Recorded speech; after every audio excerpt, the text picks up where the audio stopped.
You're listening to Talk Daredevil, the official podcast of the Save Daredevil campaign.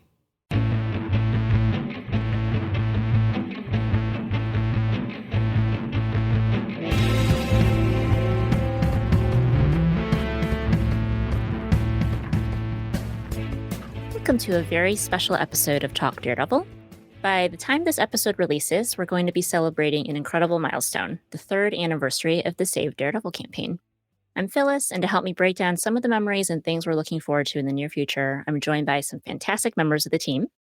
I'm Christine. Hey, this is Kristina. And this is Aisha.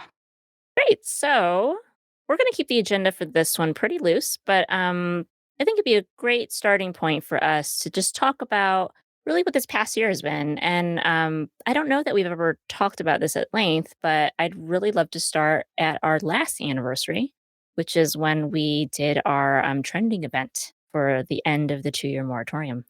Boy, did we trend. Yeah. It's weird to think that that's been a year. You know what I mean? Yeah, it feels very recent. Right. And that could be for various reasons, like all the chatter that's happening right now, but we can talk about that a little bit later. I remember we recorded our podcast, kind of our 2nd anniversary podcast, and we talked about that we were going to do this whole trending event, and we put a lot of planning and time and effort into it, and like it happened. Fans came and delivered. It was truly an incredible experience. It was several weeks of effort. Yeah, it was had a bigger impact than I think either any of us imagined. So that was amazing. Of course, I mean you can see now with the recent trends too that there's so much audience and fan demand for the show, and we really noticed that last year as well. I think I remember there were a couple of articles written about it. The fact that the moratorium was ending and that it trended. It was a big deal. I think what was really cool about that whole experience too was if you were a fan of Daredevil and you knew that cancellation had happened, and you kind of knew the broad strokes that there was this moratorium, then you were probably aware of our campaign. And, you know, for the past 3 years, we have encountered a very broad range of opinions about this. So we're not going to get too much into that. But I think it was really a nice reminder when we did trend to everyone, to us to start, just knowing that, wow, we can still have this kind of impact to just fans of Daredevil who maybe had not been super aware of what we'd been doing. And to the Daredevil fans who maybe were naysayers, I think everyone was really kind of shocked, but also really pleasantly surprised to see the turnout and the support. And gosh, after this past year, essentially 2021, it was a bit of an odd year. And I think it was really nice that we had that trending event happen at the end of 2020 to kind of sustain us through the following months. Yeah, I also think it's kind of important to remind ourselves and others that this has been kind of an unusual Save Our Show campaign from the get-go, since we knew we had this 2-year moratorium, and that we were talking last year about how, the first 2 years have been about sort of maintaining fan interest and just kind of keeping our voices out there and making sure we're seen and heard. But as we've entered it this year, it's become more sort of, I guess, a traditional, well, not a traditional Save Our Show campaign. I mean, of course, we feel like we're special and this is a special show, but the stakes are a little different now. And now it's real. We're not just waiting or biding our time until the contracts or whatever the moratorium has ended. So, yeah, I mean, it's still waiting, but a different kind of waiting. Right. Yeah. Feels kind of like a dream. Like it's been 3 years that we've been doing this. It's quite, mind blowing. Yeah. Again, sometimes things seem like they happen so recently, but the start of this campaign does seem like it was a very long time ago. So that's one thing that does not feel like yesterday. It definitely feels like it was years, and it was. It was. Yeah, and we just had the 3-year anniversary of not the cancellation because that came later, and that was the start of our campaign, but the anniversary of season 3. Yeah. Too, Yeah. So. And Save Daredevil trended on that day. And I was surprised. I don't know if any of you guys were expecting that. I was not quite expecting when that happened, but that was exciting.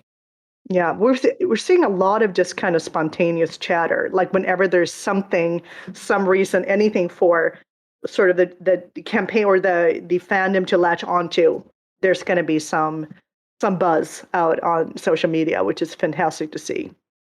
Anytime there is something new, Marvel, Yeah, news out or something new, introduction to a new character or a show, there's always Daredevil. People are talking about it. And it's just interesting that we're recording this November 13th, so early to mid November. Hopefully, by the time this releases, it will be end of November. But, this is coming off of a very interesting week for a Daredevil fan. There has been a lot of conversation this week. I think Daredevil, Charlie Cox, Matt Murdock, and Save Daredevil have like taken turns trending all week. And to kind of go back to my point about kind of how we started out this whole year with this like huge explosion of excitement and hype and support.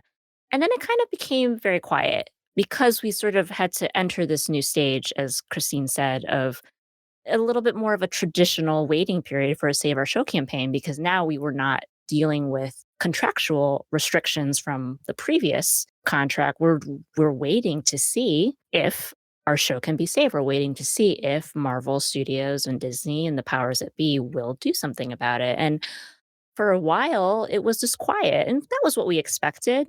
But it was an interesting stage for us because we had spent so much kind of nonstop effort making sure that fans knew what we were doing, why we were here, trying to keep that conversation alive that, like, hey, Daredevil is a show that is worth saving, and we just have to get to this moratorium ending, and hopefully we'll see something happen. And there were points, I think, where fans were like, hey, are you guys still, like, what's going on? Like, it's been a little quiet. And part of that's just real life. We're all people with lives and we're busy. But that was also because there just wasn't much to talk about at pretty long stretches of time over 2021. right. And we also haven't had Comic Cons the way we used to either. So I think there have been fewer. We're like in, this pandemic has been going on for almost 2 years. That's another issue too. I think if there were more, if we had gone back to normal more on that front, with like if there had been San Diego Comic Con, for instance, this summer, that would have been a big moment too, where I mean, there's going to be chatter and stuff. So yeah, so that affects it also. That it's just things are more quiet all around, even in the entertainment Yes. sector. Yeah. But, we have definitely seen as the industry has shifted a little bit more towards normal operating procedure, movies being back in the theaters. I mean, I'm sure everyone who might listen to this podcast has been keenly aware of like all the conversation around Spider-Man No Way Home, which again is partially why Daredevil trended so hard this week to begin with. We won't really talk in depth about that, but there were some leaks and there was naturally some excitement that followed that. But yeah, so now I think we're entering yet another stage, yet another kind of shift in the campaign. And maybe like we can talk about that for a little bit. Yeah. Should we call it the moment of truth or? Yeah, that's nice. That sounds very official. And like also talking of chatter about and then, slowly normalization of things happening. And as Christine mentioned, then, a few months ago, there were no Comic Cons happening, but a few weeks ago, a Comic Con did happen. And MCM London and Charlie and Deborah were there. And just, even though we did not have official videos from the panel, we got some clips that people recorded. And there has been a lot of chatter that generated from there and a lot of clickbait headlines as well. That's true. Yes. Well, first of all, shout out to our lovely team member, Amy, Yeah. who lives in the UK, was able to represent our campaign, speak with Charlie, who was, again, kind and generous and wonderful, and who told her, hey, I'm going to shout you guys out on stage. And he's a gentleman and he did. And he did. That was so wonderful because, again, like you're right, Christine, not having those opportunities the past couple years, I didn't realize like how much those were missed until, oh, we finally have them again. So that was incredible. And what you're saying though, Aisha, with all the clickbait headlines, that is also another reason why Daredevil was trending this week. Not just not just the Spider-Man leaks, but there was a writer named David Hayter, who I believe his credits include like the X-Men movies, the kind of the earlier ones. Nerdier people than I will have more insight on his credentials. But literally, like in passing, he mentioned that he had heard about a Daredevil reboot. From there, someone who happened to have watched that panel was like, he just confirmed a Daredevil reboot. And thus the Twitter game of telephone began. So that, it's like it's so interesting because we love seeing people get excited about Daredevil and the prospect of Charlie returning as Daredevil as Matt Murdock. But it's a good opportunity for us to talk about just the chatter that's come out of it and like how we relate to it as a campaign. Um, I think to start, and please feel free to jump in, I think it's a good reminder to those of you who follow us or those of you who might be, rediscovering that, hey, we're a campaign and we're still here.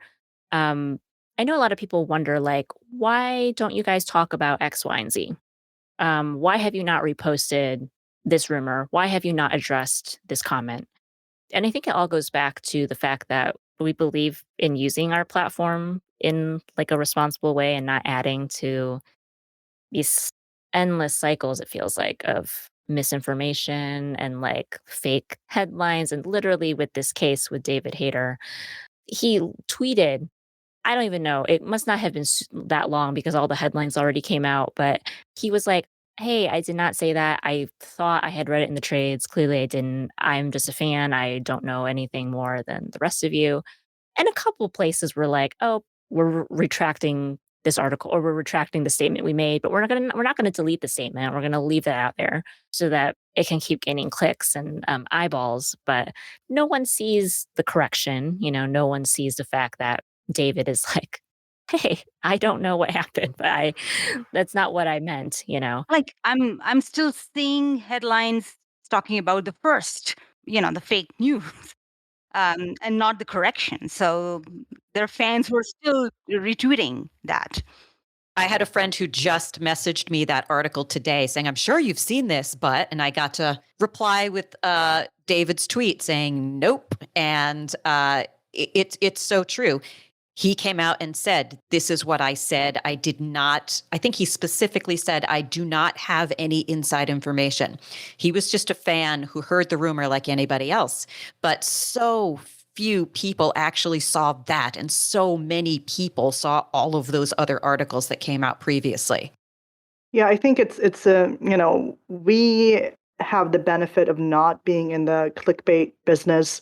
We are not, for profit in any way. We are not, we're a fan campaign. We have our, stated goals, and we want you to be able to trust the information that we put out there. But that doesn't mean that we don't read all of the same news that our fans do. And we try to stay very much on top of everything, which is also why I think it gives us an opportunity to kind of have this sort of bird's eye view of a lot of the things that are going on. And it gives us reason for, I think it's also important to point out that we, along with many other fans right now, are generally very optimistic about, yes, something possibly being in the works. Without knowing anything, we're looking at the same kinds of sources, and some are more reliable than others. But yes, I do think there's cause for optimism, but we also need to be, and maybe extra careful with how we sort of handle our own platform and how we address rumors and what we choose to sort of amplify and not. So if you think we're being sort of a little bit conservative on that point, there's a reason for that, and that's because we want you to be able to trust our messaging and trust that we have done our homework and taken in all points of view. Right. And again, you just have to look at all the things that have been flying around this past week. Again, the week of the 8th or the 9th, just how easily everything just goes off track. If we decide to tweet something and we decide to amplify something, it's because it's something that we stand by. So it's a good reminder when you are checking us out, when you're reading through our feeds, when you're reading our tweets, when you see us retweet links. It's stuff that we at least done our research and our homework, and we believe it's something that we can trust, and that's why we're sharing it with you. Yeah, so it's interesting. I've had fans reach out to me directly on social media, and some of the engagements have been really positive, and some have been almost frantic. I remember one guy after the whole David Hayter tweet happened saying, "Which one is true? Which one is true? What, which is it being rebooted? Isn't it?" And I had to kind of talk this guy down and say, "We don't know. We have no inside information." And that's what Mr. Hayter, I hope I'm saying your name correctly, sir. That's what he was saying, is he doesn't have any inside information. And some engagements are less than positive, let's just say. I've had a couple of people. I think one was regarding the Hawkeye rumor and one was regarding the No Way Home rumor. A couple of people say, "Boy, are you going to feel stupid when you realize that these rumors are true." And honestly, if we get some of these actors back in these roles and they show up on screen in a Marvel project, I'm not going to feel stupid. I'm going to feel awesome. I'm going to feel fantastic. I'm going to love it. Just us saying this rumor has not been confirmed, that does not mean we think it's false. It means this is a rumor. The trades have not confirmed it. Marvel has not confirmed it. The actors have not confirmed it. In the case of No Way Home, Sony has not confirmed it. No one's confirmed it. So let's all hold on and see what happens.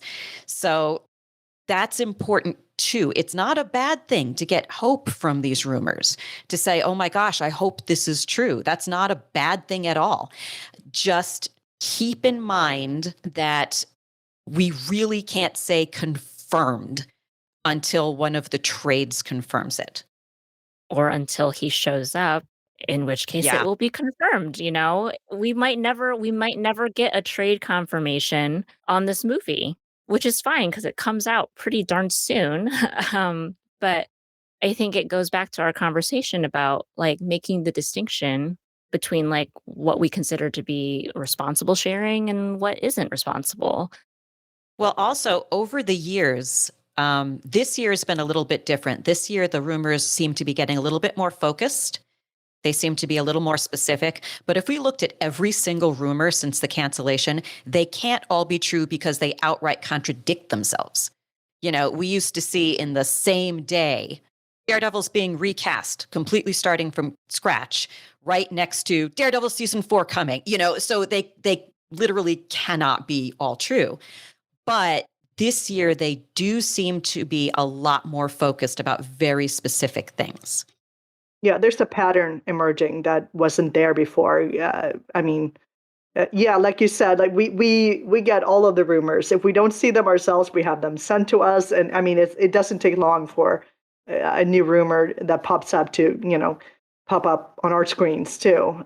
So we're well aware of them, which is also why it's why we do have this history of looking back at rumors that are, of course, blatantly false. But yes, there is a certain pattern emerging that wasn't there before, and we're hopeful that it's gonna shake out. Yeah, and this is a good time to springboard off of that thought. Just the fact that this campaign has evolved with every data point we've been able to collect as things have sort of sharpened a little bit in focus, narrowed a little bit in focus as far as what people are talking about, what kind of things are being churned through the rumor mill. In the very beginning of this campaign, we had a very specific goal. First of all, we just wanted to get to the moratorium, but we wanted to see the same cast, same creative team, same crew return for a continuation of this show, same rating. There were lots of asks there. And the reason why was, one, we wanted that. That was something we dearly wanted, especially because the show got canceled very unjustly in our eyes. But also because it was a focused goal that I think a lot of people could understand.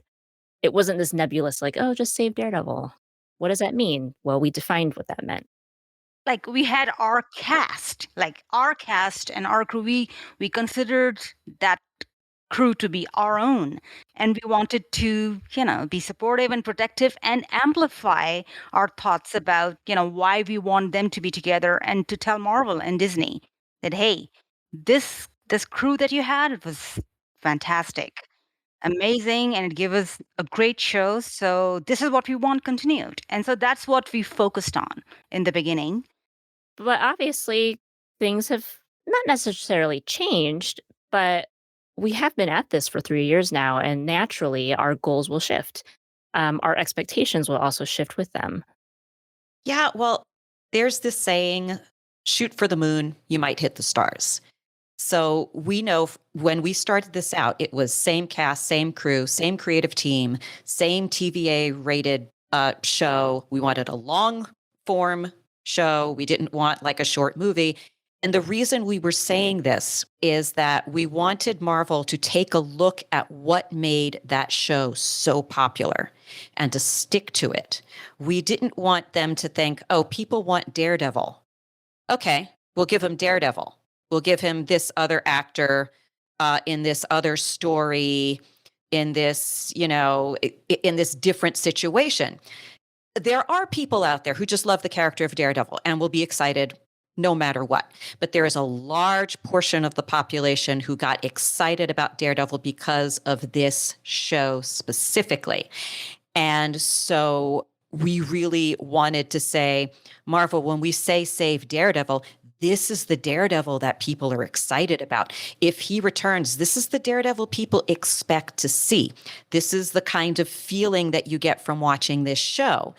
And we want them, even now, to have that realization, to realize that portrayal of this character means so much to people.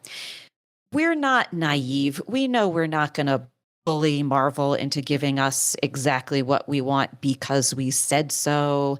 But we want them to realize what the fans love. And if we don't say it, how are they supposed to know? So yeah, so when people are like, "Hey, Daredevil's already saved. Like, what's the big deal?" Again, first of all, nothing's been confirmed. Second of all, we are very hopeful that we're gonna get some of the things that we've always wanted from this campaign, right? If the rumors bear out and we see what we are hoping to see on screen soon, that will be extremely exciting to this campaign. That being said, maybe we're not gonna be asking for the exact same list we asked for 3 years ago, but we are still gonna have a bit of a list for the reasons that you shared, Christina, because we believe that there is enough of an emotional connection to this show, to how this show portrayed Daredevil and its supporting cast, that we wanna keep reminding Marvel that until we see a confirmation that there will be a solo project, these are the things we really, really, really wanna see.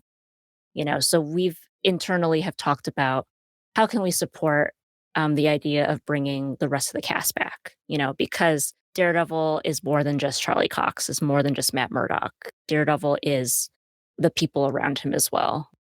And if we don't ask for it, we don't, if you don't shout out, then why would Marvel care? Marvel still cares. Yes, Daredevil is always important, but we were talking previously, I still come across comments from people who say, oh, these campaigns and these petitions never work. And the thing is, the petition, that's another shout out from the fans, right? The petition is not just numbers, it's also a focused ask from the fans. And if the petition wasn't there, or if the campaign wasn't there, then everyone would be just shouting out into the void. You need a focused energy, and that's what the campaign provided. There's a certain amount of irony in the fact that we get these kinds of very polarized messages from different people who, on the one hand, you have the people who are saying, "Oh, give up, you won already," or even saying like, "Oh, it's going to happen, and it was always going to happen regardless," which is also kind of, sure, that's an opinion you're allowed to have, but we don't agree. We do feel that like there's a purpose to this campaign, and then on the other hand, you have the people who are telling us to give up because it's a lost cause, and we still hear from both of these sides. And I think if you're in one of these camps, you may not really be aware of the people in the other camp, but we're trying to sort of we exist here in the middle and are very hopeful. But I think as much as some of the things that Kristina was talking about the kind of very specific messaging that we had early on, even though I think we've gradually sort of become more open-minded to the idea that we realize that it's not going to be like an exact season 4 that follows from the season 3. uh, that very strict goal is probably sort of a lost cause at this point. However, I think we've always been very clear in pointing out what was so great about the show to begin with. We are pointing very definitively to a sort of a heart and soul of this incarnation of the character, with Charlie Cox as Matt Murdock and the team of actors and characters around him, that there was a certain magic in that, and that is the magic that we want back. If that magic with these characters can exist in a slightly different form, but we still recognize it as, yeah, that's our team. Those are the people we saw on screen, 3 years ago and more. And this is it has the same kind of tone, the same kind of just spirit to it. And these characters are recognizable as the same characters. I mean, that in itself would be a huge win. There's like a huge range of how a Daredevil return could look. And it ranges from, Ralph Boner to season 4. And I don't think we're going to get either of those extremes, but there is a very wide space in there in which we can work. And one thing that kind of bothered me, but the people who are saying, I don't want anyone to try to revive this show because Disney is going to ruin it. I would say nothing will take away the 3 seasons we got ever. They exist. They're brilliant. We love them. And why not let them try? Not to mention those were still Disney-sanctioned seasons. So they were. If you look at the credits, it says produced by Marvel Television and ABC Productions. But understand the sentiment. But yeah. All right, so I think we're going to start wrapping up. But how about to end this? Let's talk about what might be on the horizon for the Save Daredevil campaign. To kind of pull your words from the beginning of this pod, Christine, it does feel as if we are on the cusp of a moment of truth. Yeah. So, I mean, we are sort of in this kind of limbo right now where we are surrounded by rumors, some of them more credible than others. And I mean, we are, of course, hopeful that at least some of these rumors will turn out to be true. I mean, of course, these rumors are associated with shows and movies that, are set to premiere very soon. So there will be a time where if this is like, Schrodinger's Daredevil, there will be a time when we open the box and check to see whether the proverbial cat is dead or alive. And that moment is coming relatively soon. And that will also, what happens then will, of course, dictate a lot of what the next few months will look like for the campaign. That's right. We have a lot of thoughts, we have a lot of ideas, but it really kind of just depends on what happens next. The great thing, though, is that we've said stuff like this before, and sometimes next is like next year or two. So it's quite a lovely change to be able to say, what's going to happen in the next month. Yeah. um, so for that I'm extremely grateful. But yeah, so, anticipate that you will be hearing from us perhaps more than you have heard from us in a while, especially over the course of this year. We do anticipate that we're going to get together, record some more podcasts, maybe do some YouTube live streams on our YouTube channel, especially if there are things of great interest to discuss quickly. We're probably going to also reach out to you guys because we would love to hear if things do bear out the way that we hope, whether you want us to talk openly and quickly, or if you'd like us to give a little bit of time so people who can't rush to watch this programming and this content, they have a little bit of time to catch up. We do want to be respectful of the fandom. But in general, you'll be hearing from us. I say that in Yes. a very non-threatening way, though. Hopefully Right. in a way where you're anticipating with excitement and not. Right. There are ways to avoid us if you don't want to hear from us. But if you do follow all of our social media, we're going to assume that you want to hear from us. Right. We'll have spoiler warnings. Don't worry. For sure. For sure. Definitely. All right. So I think that kind of wraps it up. Thank you again for joining me on this podcast. It's really a lot of fun to be able to do this and just talk campaign stuff. If you haven't already, make sure you're following us on social media. You can find us on all the main platforms. And since we did mention YouTube, potentially you'll be seeing some more content from us over there in December. Do make sure you're subscribed or at least just know where we are. Our username there is Save Daredevil. And in the meantime, we'd love to hear your thoughts, especially, again, this is going to be coming out for the 3-year anniversary. So if you have anything to share with us about really what the last 3 years have been like or what the campaign has meant to you, we would love to hear those things. So feel free to come into our social media accounts, leave some comments and replies. We would love to read them. Remember, Murdochs always get back up. Thanks for listening, everyone. Bye. Thank you. Bye. Thank you for listening to Talk Daredevil, the official podcast of the Save Daredevil campaign. For more information on Save Daredevil, please visit our website at savedaredevil.com. Remember, Murdochs always get back up.